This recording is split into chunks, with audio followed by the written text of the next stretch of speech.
آج ہم قرآن پاک کی ایک بہت اہم آیت کی مختصر تفسیر سمجھیں گے۔ اعوذ باللہ من الشیطان الرجیم، بسم اللہ الرحمن الرحیم۔ لن ینال اللہ لحومها ولا دماؤها ولکن ینالہ التقوی منکم۔ یہ سورہ حج کی آیت ہے۔ یہ آیت ہمیں قربانی کی اصل حقیقت اور مقصد بتاتی ہے۔ لن ینال اللہ لحومها ولا دماؤها ولکن ینالہ التقوی منکم۔ اللہ تبارک و تعالیٰ تک نہ ان کا گوشت پہنچتا ہے اور نہ ان کا خون، بلکہ تمہارا تقوی اس تک پہنچتا ہے۔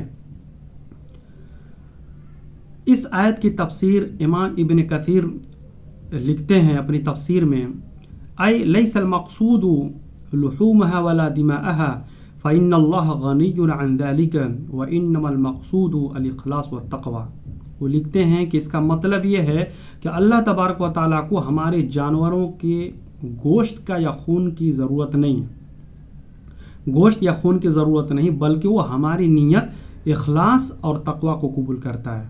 اور اس آیت کی تفسیر امام الطبری رحمۃ اللہ علیہ اپنی تفسیر الطبری میں لکھتے ہیں، وَلَكِنَّ الَّذِي يَنَالُهُ تَقْوَى قُلُوبِكُمْ وَإِخْلَاصُكُمْ فِي الْعَمَلِ، یعنی اللہ تبارک و تعالیٰ تک تمہارے دل کی پرہیزگاری اور سچے ارادے پہنچتے ہیں، نہ کہ صرف ظاہری قربانی۔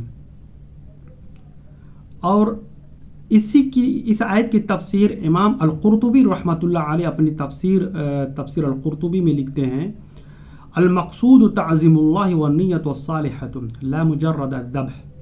قربانی کا مقصد صرف جانور ذبح کرنا نہیں، بلکہ اللہ کی عظمت بیان کرنا اور خالص نیت رکھنا ہے۔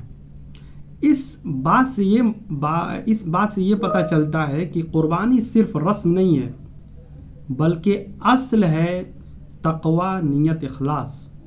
اگر دل صاف نہ ہو تو قربانی ضائع ہو سکتی ہے۔